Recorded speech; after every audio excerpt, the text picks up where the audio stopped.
Hello and welcome to the Cardiac Cats YouTube channel. I'm your host, Jacob Shorba, and today I'm excited to share some draft rumors that we've gotten over the last day with you that I think you all should know right now, because I think it says a lot about the direction that the Jaguars are looking, some of the positions that they're considering, and all those things. So I've got two that we're going to talk about. They're both related to wide receiver. We'll get into the second one later, but I am going to start with the first one and give my thoughts about it. This one came out this morning from the Helmet to Heel show on 1010XL. Mia O'Brien mentioned that she has gotten an internal inkling from people inside the building, it sounds like, that Trent Baalke is leaning towards drafting a wide receiver at 17th overall. Now, maybe this isn't at that pick. Maybe it's trading back. Maybe it's moving up a few selections. Or, well, presumably, I think it would probably have to be towards 10 if you want to get one at least. That's probably the latest I could see one of the top three going, which would be worth it. But that's what we're hearing. So I want to give my thoughts on that. And is there really a player? This is the big question for me. Is there a player that lines up at pick number 17 or somewhere around that range that would be worth the selection for me, that could be at least close to the top of my big board? So that's kind of the concern for me, because talking about the guys who are going to be gone before that pick, right? Marvin Harrison Jr. is obviously the first one. And actually, another thing that she mentioned on the show at the same time, which not really shocking, but still, I guess, a rumor, or more so a report that we're getting. She was told by someone inside the Cardinals organization, or someone who had seen their big board, that Marvin Harrison Jr. is first overall on their board for Arizona. So, is he going to be an option? As much as I've talked about it before, I don't think it's going to happen. I think it's going to cost like maybe 3 first rounders, something nuts to go get him. And while I love Marvin Harrison Jr. and think he's going to be great at the next level, when you're giving up that much draft capital, you have to trust that you're going to be able to use it well, right? So I think if you could hit on your picks, it's more valuable than even getting a player of that caliber. If we're talking about that kind of, draft capital to go get a player, which is what it sounds like. So he's not an option, clearly. Malik Neighbors. Heard stuff about him going to the Chargers recently. He was even looking for houses out there. We're also hearing like random things about him, like that he's immature and that teams don't like that. Maybe he falls down the board. And keep in mind, we're saying this in April, right? It's probably full of shit. Let's be real. So Malik Neighbors, realistically for me, is probably going at the 5th or 6th selection. I don't think he even makes it to Tennessee. And if he does, as much as Joe Alt's a good player, they're going to value Neighbors more, even with Burks there, Ridley and Hopkins being expensive contracts in addition. I think they would go Neighbors still. And I wouldn't judge him one bit for it. I think it would be a great pick for Tennessee, even with how much that they've done for the wide receiver position over the last year. And then Rome Odunze is the last one. And Odunze is the one that sounds like maybe he could fall a little ways. He's probably the third option. Maybe he isn't. Maybe a team like the Giants says, well, we need bigger receivers. And so they go out and they go get 6'3" Rome Odunze. That would make sense for them because they're very similarly rated prospects, talking about him and Neighbors. But realistically, Odunze is the one who could fall to, maybe number 8, number 9, maybe even number 10 would be possible. So these players are not going to be there at 17. And they're not going to be there a few selections before 17. So that's the point I want to make to start. So when they're talking about, we want to pick a player at 17th overall or close to that, and they've mentioned that they would consider trading back, I'm talking about 2 guys most likely. And if it's not these 2 guys, I would not be very happy. I'll just put it like that. Those are A.D. Mitchell and Brian Thomas Jr. Both players should be on the board at number 17. It's possible that Brian Thomas Jr. is gone. That's the one that we've heard some stuff about, maybe to the Colts, maybe a team even above that considers taking him. Maybe even the Broncos would be a crazy one. That's possible. But I think both players are there at 17. So how do I feel about that if they pick either of them? Well, first of all, to give my opinion on which one I would take A.D. Mitchell because I think he fits more of what the team is missing. I think Brian Thomas Jr. is closer to what Gabe Davis is than what A.D. Mitchell is to Gabe Davis because I think A.D. Mitchell throws in really good route running. I think he can do stuff all over the field, but obviously, like, the impressive thing is his hands, how well he can catch the ball. And so A.D. Mitchell makes a lot more sense for Jacksonville. I also just think he's a better prospect. Of course, with that said, I would not draft either of these players at 17th overall, and it's probably unlikely that I would even draft them, even moving back to 23. Because as much as, it lines up, I think there's going to be a better player available. My concerns with A.D. Mitchell and Brian Thomas Jr., I think that both players have too high of a potential to not be as good as they're built up to be compared to other prospects. I think the biggest bust potential, maybe the only one I'll throw bust potential on, is Brian Thomas Jr., just because this is a player who broke out pretty much all just this last year, and he's not a refined prospect. There's things to work with. And if Jacksonville brings him in and says, hey man, you're our wide receiver one, good luck, I think it's harder for him than A.D. Mitchell. But for A.D. Mitchell, I have my concerns too, because this is a player who has taken off reps. He has taken off run blocking. Like, when the ball's not going his way, he's not the same guy. But there's absolutely that potential there in A.D. Mitchell's game to go be an alpha. So I'm just concerned about the moments where it just feels like he's uninspired on the field. And if it wasn't for those, maybe he's sitting, just to throw out a spot on here, maybe he's sitting around, 15 through 17. And then we're talking about picking him at that selection, and it's a solid pick. Now, if Jacksonville picked them, like, keeping in mind how I feel about the team, and I try to give them leniency on their draft picks, it'd be okay, right? It's not the end of the world. But I also have another issue with it. And it's the fact that you're not getting a surefire prospect, for one. And you also have a staff that is not good at evaluating wide receivers. There is nothing in the history of Trent Baalke and Doug Pearson to point to the fact that either of these people are able to scout and select someone who is going to be an impact wide receiver at the next level. Trent Baalke's picked it once in the first round. He missed on that player really bad. Other than that, he doesn't touch it until most of the time day 3. As far as Doug Pearson, well, the clear example for him is Jalen Reagor. And they picked him, just so you know, one pick before the Vikings took Justin Jefferson. So, I'm not inspired by that, right? So those are my concerns. If they're staying put at 17 and they're picking a wide receiver, I just don't see a scenario where they're getting the best guy on the board. I don't think that happens. So that's my problem with that.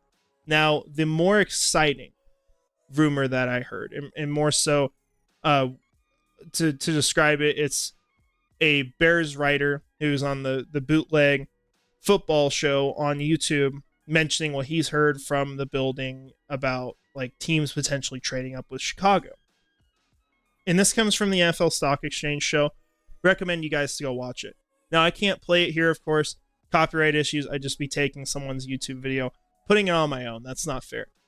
But they were talking about at the 9th overall pick for the Bears that there's been a lot of conversation about them potentially moving back with Jacksonville. Now you can see technically Falcons are on the board. That was what they were considering actually doing because they felt like, the Bears, like, maybe they don't want to move out for Odunze, and at least the people on that show want. But the Bears are very much considering it. The reason why for Chicago is because you look at their draft picks, hopefully I got the numbers right. They have number 1, number 9, number 75, number 122. That's it. For as much as their first picks are valuable, after the 9th overall pick, if they don't move, 2 selections left in the NFL draft. And it's not good. Like, you want to have more shots at the board. Jacksonville, on the other hand, last year had way too many. A lot of those players didn't make the team, and they're probably someone who's going to be looking to consolidate their picks. So talking about what it might cost for, say 9th overall, we could be talking about, number 17, number 48, maybe 114 or 116. And if it's really expensive, on top of that, maybe 153 or 212. So there's been conversations between Trent Baalke and Ryan Poles about this potentially taking place. In the scenario where it takes place, well, gave it away with Rome Odunze at Jacksonville here, it is probably for Rome Odunze. Could it be Malik Neighbors too? Yeah, but realistically, Odunze is the one who falls. So a lot of conversation about that. And it's just something that was reconfirmed in a lot of what they said, and you can go watch their show. I highly recommend it. Fantastic show, both channels. This was on the NFL Stock Exchange, though. Definitely go subscribe and check it out. But they were basically saying that the Jaguars are one of the top teams that have been linked to Rome Odunze in a trade-up. We heard that at the Combine. We've heard that after. We've heard that once again. So, realistically, we're talking about teams moving up. Jacksonville might be top of that list. And it would not be shocking if Odunze can get past the first 8 teams if he's the option at number 9. And arguably, you might even say, get past first 7 teams, right? Because I think you're looking at, like, the Falcons. They got wide receiver help. I don't think they're going that direction. They need a pass rusher, and they're in a position to go get the top 1. If they move back, say with the team that wants Odunze, if he's there, well, now you're talking about, the Bears probably saying, well, crap, we didn't get our guy. Let's go pick Dallas Turner or Jared Verse or Leatu Latu, because that's a need for them as well. So Atlanta's in a position, I don't think they move, and I think they end up getting a pass rusher. But you go to before that, you've got the Tennessee Titans, you've got the New York Giants, and you've got the Los Angeles Chargers. The first 3 picks, probably going to be quarterback, right? Somewhere else in there, J.J. McCarthy is going to go off. Then you got Marvin Harrison Jr. to the Cardinals, realistically. I think, if I had to guess right now, what's going to happen as far as where the quarterbacks go, I think Minnesota moved into 23 for a reason. And we heard a while back that the Patriots were wanting 3 first-rounders. I think what happens, and we'll see, of course, it could be dead wrong, and that's usually how this goes. I think it's Caleb Williams to the Bears. I think it's Jaden Daniels to the Commanders. Vikings move up to 3, and the Patriots are in a situation where now you've got all these first-rounders. You get the 3 first-rounders. Maybe you flip back, like a day 3 pick, or maybe it's an early 3rd. That's possible as well. But you're moving back, right? You're getting more picks because they need a lot of help on their roster. Got a lot of weaknesses. Now you could go get really good players with that. I think that happens. I think the Vikings get Drake May. I think at number 4, the Cardinals stay put. They get Marvin Harrison Jr., given that we now have heard he's top of their draft board. It's realistically going to be them staying put there. I think number 5, probably Malik Neighbors. Could be a team moving up for McCarthy. But I think the Giants are in a situation where they're sitting there at number 6 and McCarthy falls to them. Because I don't think the Chargers move back with division rivals and, the Broncos and the Raiders. So that's how I think it falls. Now you get to pick 7.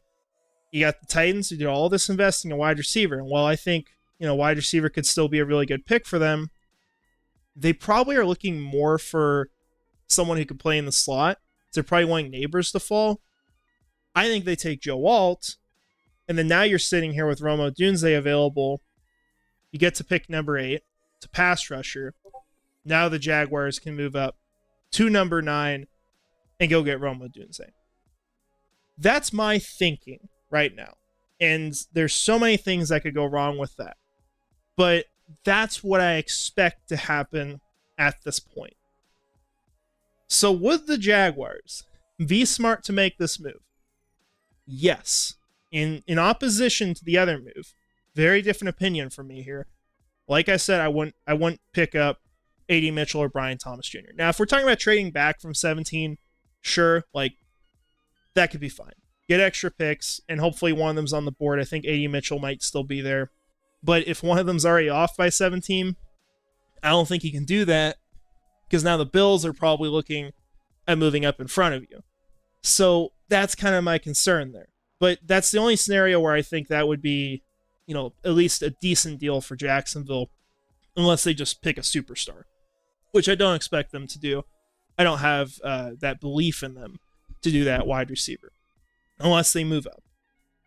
I think Rome Odunze would be a fantastic pick. I think it'd be worth moving up to 9 overall. I think that's where they would do it. The Bears need more picks. This is the perfect team to make that kind of trade with. Now, if I was Chicago, what would I do? Well, I just pick Rome Odunze, and I'd say, yeah, good luck, guys. Like, we've got Odunze, we've got Keenan Allen, and we've got DJ Moore. And that's how I deal with it. But that's not necessarily what they're going to do. Jacksonville now moves up with picks that, as much as they have value, they have not hit on them recently. There's not a lot of good second rounders that have been picked by this team in recent history. Maybe the best one that you could say was Tyson Campbell. Well, I'm sorry. He was the 33rd overall pick. It's basically a first rounder. It's kind of like Joey Porter Jr. going last year. Now, Tyson Campbell wasn't like the unanimous best player on the board, but still, like, he's basically a first round pick at that point. So I'm not worried about 48 that much. You look at, your 4th and 5th and 6th rounders and maybe even 7th rounders, they don't do a lot with them.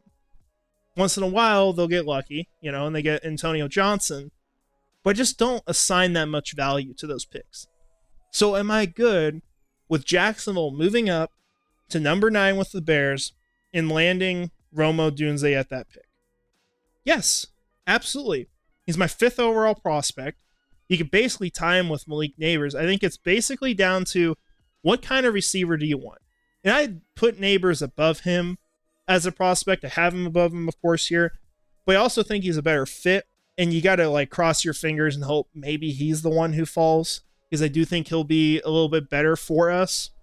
But Rome Odunze would just be such a good player. You're getting the 5th best prospect, at least per my big board. And you're doing that, giving up picks that you just haven't hit on in history. Now you got your wide receivers for a long time in Odunze, Kirk, and Davis. I think that's a great group.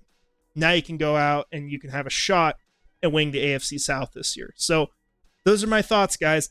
Exciting things to hear from some of our sources. There will be more that will come out, I'm sure, before the draft. We'll see what happens. But at the end of the day, I love to trade up, making that very clear. If you're trading down, I think that could be okay. But if you're staying at 17, it's even worse, because you're passing on really good prospects, I think.